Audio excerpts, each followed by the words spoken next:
Good morning everyone. Start करते हैं आज का व्लॉग। यहाँ पे शुरुआत करिए मैंने आज जीएस से। जीएस में सर ने सबसे पहला जो क्वेश्चन था वो था हमारा ओलंपिक का आदर्श वाक्य किसने दिया है। तो ज़्यादातर जो ओलंपिक से रिलेटेड सारी चीज़ें वो पियरे डी कोबार्टी ने दी थी, तो मेरे को लगा था ये भी है, बट इसका उत्तर थोड़ा सा डिफरेंट था। डिडोन नाम की एक सर ने बताया कि वो थे पादरी, तो उन्होंने पादरी मतलब प्रिस्ट कह सकते हैं, मतलब जो कहते हैं चर्च में जो पंडित के तौर पे होते हैं वही जो हैं, उन्होंने ये मतलब कि आदर्श वाक्य बोला था, तेज उच्चतर और मजबूत। वहाँ से उन्होंने कॉपी कर लिया था पियरे डी कोबार्टी ने। उसकी पूरी कहानी सर ने बताई। तो जब कोई चीज़ हम कहानी के फॉर्मेट में सुनते हैं तो वो चीज़ लॉन्ग लास्टिंग हो जाती है और फिर हमें हमेशा के लिए याद होती है। तो मुझे तो याद हो गई कि बारे में मैं तो कहानी को, जैसे भी मुझे ज़्यादा पसंद है कहानियाँ, स्टोरीज़।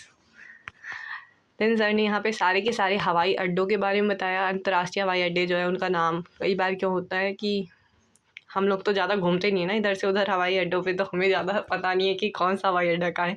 बस मुझे तो आईजीआई पता है जो इंडिया दिल्ली में अपने, बाकी ज़्यादा नहीं पता। फिर सर ने यहाँ पे बताया था मोइनुद्दौला गोल्ड कप जो है वो क्रिकेट से रिलेटेड है, बट अब ये बहुत पुराना हो चुका है, ये बहुत पुराने टाइम में होता था, ये बताया सर ने इसके बारे में। देन बताया था कि संविधान को जो बनने में 2 साल 11 महीने और 18 दिन लगे थे, लेकिन उसमें पूरे हर दिन बैठक नहीं होती थी, टोटल 165 दिन ही बैठक हुई थी। उसके बाद सर ने ये बताया था एक हरेली त्यौहार कहाँ मनाया जाता है, तो मैंने इसे नोट नहीं किया। मैंने सोचा कि ये उत्तराखंड में हरेला त्यौहार मनाया जाता है, ये वही होगा, बट नहीं, ये अलग था, छत्तीसगढ़ में मनाया जाता है। फिर सर ने सुदर्शन झील के बारे में बताया, ये मेरे को पता था फिर भी मैंने नोट डाउन कर लिया कि सुदर्शन झील गुजरात में है। देन इसको चंद्रगुप्त मौर्य ने बनवाया है और इसका जो एक बार पुनर्निर्माण भी कराया था रुद्र दमन नाम के एक शासक ने। उसके बाद हमारा जैसे ही जीएस खत्म हुआ हमने शुरू कर दिया अपना करंट अफेयर, और करंट अफेयर में मैंने आज अपना करंट अफेयर कंप्लीट कर लिया है 16 तारीख तक का। अब बहुत कम ही बचा है जो मुझे कंप्लीट करना है। और हमने यहाँ पे इंजीनियर्स डे के बारे में सर बता रहे थे जो कि 15 सितंबर को मनाया जाता है। इनका नाम है सर विश्वेश्वरैया, थोड़ी सी मिसप्रोनाउंसिएशन भी हो सकती है भाई, नाम में थोड़ा डिफ़िकल्ट नाम है। तो इनका बर्थडे है इस दिन, इसीलिए इनके बर्थडे के दिन ही हम इंजीनियर्स डे बनाते हैं। फिर सारे सर ने डेज़ को रिवीजन करा दिया हाथ के हाथ, फिर सब चीज़ें कराई। देन अब आ गए थे रीजनिंग पे। रीजनिंग में मेरा आज जो फर्स्ट क्वेश्चन था वो मैंने फिर से ABCD से रिलेटेड था और अल्फ़ाबेटिक रीजनिंग, फिर इसको मैंने करा। मेरा आंसर तो आ गया था, बट सर ने इसे मतलब विदिन 5 सेकेंड निकाल के दिखाया। मैंने सोचा अपना छोड़ो, सर वाला पकड़ो, हमें भी 5 सेकेंड में ही निकालना है। तो मैंने वो सारी चीज़ें अच्छे से देखी और याद कर ली कि कैसे निकालना है answer. Then second question is easy. Third वाला भी इजी था। ये सर कहते हैं चाइनीज़ डिकोडिंग कहते हैं इसे, पता नहीं इसका नाम क्या है, मुझे नहीं पता एग्जैक्ट नाम। तो ये चाइनीज़ डिकोडिंग का क्वेश्चन था, ये भी मुझे आ जाता है। जो आता है वो चीज़ें काफ़ी इजी हो जाती है, पर काफ़ी चीज़ें होती हैं ऐसी कि कठिन हो जाती है। Third one is also easy. ये एक लाइन में लगाना था, सारे प्रोसीजर लिखे हैं उसको लाइन में लगा के दिखाओ, तो वो ईजी था। एंड फोर्थ वन इज़, ये थोड़ा सा मैंने करने की कोशिश करी लेकिन नहीं हुआ। फिर मैंने सारी चीज़ें सर से देख के, यहाँ पे साइड में देखो कितने अच्छे से नोट्स भी बना लिए मैंने। ये 60H, ये प्लस माइनस का चिन्ह, एंड 11M वाला, ये वाला था सारा। मैंने यहाँ पे अच्छे से नोट्स भी बना लिए सर ने जो जो चीज़ें सिखाई, क्योंकि जो अब मुझे आ नहीं रही है उन चीज़ों को मुझे ज़्यादा फोकस करना है ताकि मेरे एक भी नंबर ना कटे। यहाँ पे हम अपना आगे जो है, क्योंकि रीजनिंग ही एक ईजी है, हम इसमें पूरा स्कोर कर सकते हैं, तो हमें कोशिश करनी चाहिए कि हम पूरा स्कोर करें और एक भी नंबर ना कटे। तो यहाँ पे हम अपने आगे बढ़े। लास्ट में DI से रिलेटेड सारी चीज़ें पढ़ाई। कुछ क्वेश्चंस मेरे हो गए थे पर सारे नहीं हुए, एक आध गलत भी गए थे। ये वाला हो गया था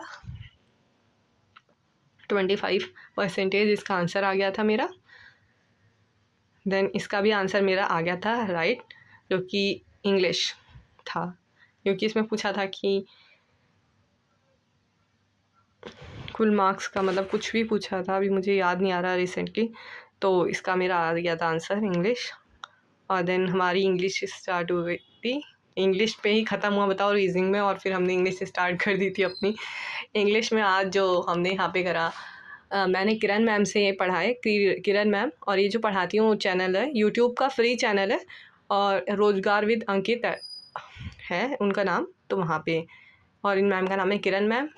किरण सागर मैम, और ये वोकैब शो के नाम से इनका है। तो ये वोकैबलरी वाला पोर्शन पहले मैंने पढ़ा यहाँ पे।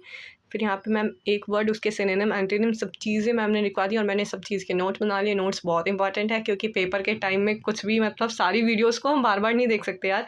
हाथ में एक नोट्स बुक होनी चाहिए जिससे हम मतलब क्विक रिवीजन कर सकें, तो उसके लिए नोट्स बनाना बहुत ज़रूरी है। मैं भी आप सबसे कहती हूँ नोट्स बनाओ भाई अपने अपने अच्छे से, क्योंकि अपने हाथ की लिखी हुई चीज़ें ज़्यादा समझ आती है रदर देन कि किसी और के नोट्स जो भी हैं।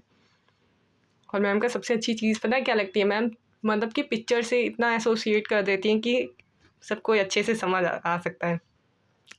तो यहाँ पे हम लोग अपना जो भी है, मैंने अपनी सारी चीज़ें लिख ली जितना मैम ने कराया। देन ये वीडियो हमारा समाप्त हो गया। ये मैम बता रही थी कि लास्ट क्लास में मैम क्या कराने वाली हैं। उसके बाद नया चालू हो गया था। मैम ने आज इडियम्स करवाए थे सेकंड वीडियो में, और ये भी मैम ने सारे पिक्चर से एसोसिएट करके ही इडियम्स कराए हैं और काफ़ी मतलब अच्छे से समझ आ गए इडियम्स। तो मतलब मैं बोल नहीं सकती बिकॉज मैम के ही मतलब कि जो मैम ने पढ़ाया था उसमें से भी सीजीएल में आ गए थे, तो मैंने उसको कर पाया था। तो इसलिए मुझे काफ़ी अच्छा लगा कि चलो अगर हमने कुछ पढ़ा है और वही पेपर में दिखता है तो हाँ वर्थ इट है।